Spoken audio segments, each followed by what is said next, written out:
enfin plutôt une demande de prise de parole du mouvement des enseignants qui, vous le savez, a lieu aujourd'hui, qui se mobilise sur notre territoire sur l'éducation prioritaire.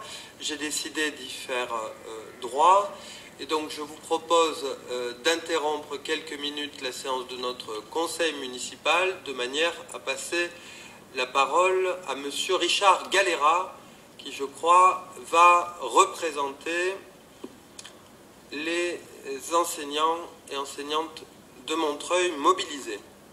Monsieur Galera, vous avez la parole.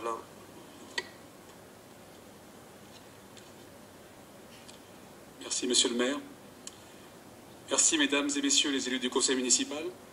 Merci de nous donner la parole ce soir. Je suis enseignant au collège Paul-Éluard et j'ai été mandaté par l'Assemblée générale des écoles et collèges du Bas-Montreuil pour aujourd'hui crier notre colère face à notre déclassement annoncé d'éducation prioritaire. Ce soir, des collègues du collège Éluard, mais aussi des écoles d'Olto, Marceau, Paul-Bert, Françoise Héritier et Voltaire, mais aussi quelques parents, nous accompagnent ce soir donc dans la salle. Aujourd'hui, nous étions massivement en grève pour demander un plan de développement pour le 93, mais nous avions surtout en tête cette refonte de l'éducation prioritaire annoncée depuis 2 ans.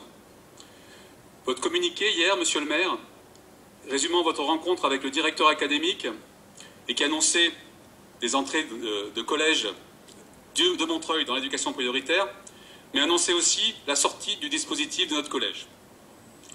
Cette annonce est tombée pour nous, pour nos écoles et notre quartier, comme un coup de massue.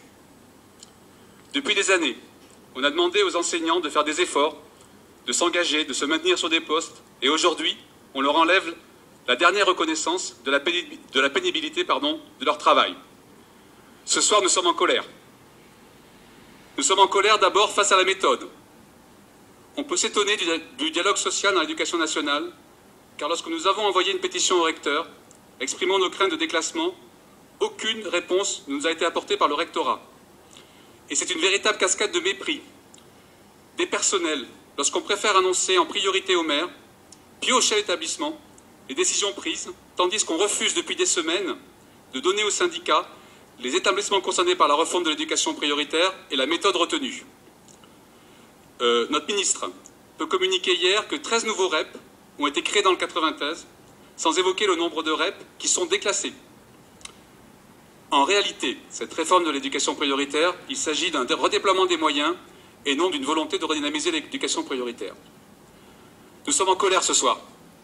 Nous sommes en colère aussi face à l'opacité dans laquelle les décisions ont été prises. Le ministère a annoncé en septembre que chaque école serait consultée. En réalité, on décide d'abord, on concerte ensuite. Nous savons peu de choses, par exemple, sur les critères retenus. Ce qui nous anime dans ce contexte, c'est que la logique comptable du ministère se situe très loin des réalités objectives de notre collège et des écoles qui l'entourent. Nous sommes en colère parce que nous avons le sentiment d'être punis d'avoir trop bien réussi.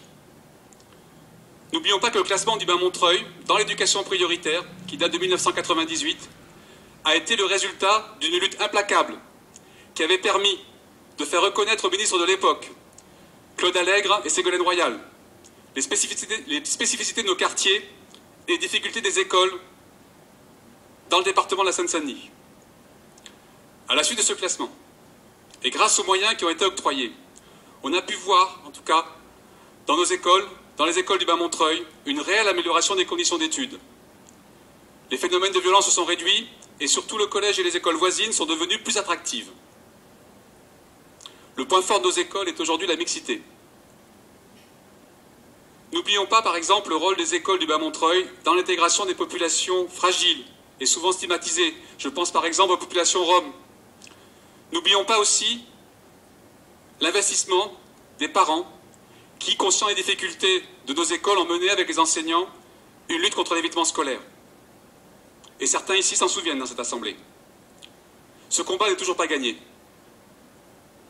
Aussi, nous sommes convaincus que nous devons rester en éducation prioritaire, car nous savons quelles en seraient les conséquences à plus ou moins long terme.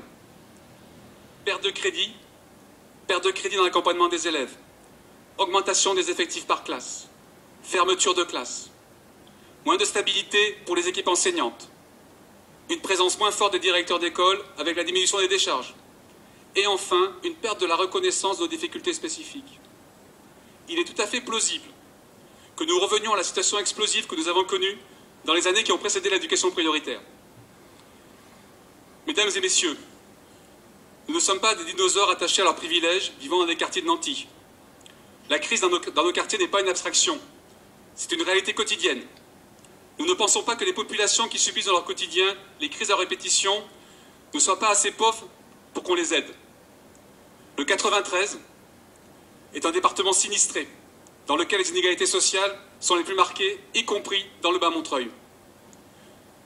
Nous comprenons, monsieur le maire, que vous soyez satisfait de l'extension de la géographie prioritaire sur Montreuil, pour 3 nouveaux collèges. On ne connaît pas encore pour les écoles ce qui sera. Mais cela ne doit pas se faire au détriment des autres établissements. Aussi, nous sommes là ce soir pour vous demander un soutien fort. Venez, je parle, mesdames et messieurs, à tous les élus, venez dans nos écoles débattre avec les enseignants et les parents de nos difficultés. Aidez-nous dans notre mobilisation qui s'annonce longue et dure. D'ores et déjà, les enseignants du collège ont déposé un préavis de grève que nous voulons reconductible à partir de lundi prochain. Surtout, monsieur le maire, mesdames et messieurs les élus, dans un contexte difficile dans nos départements, pour nos quartiers,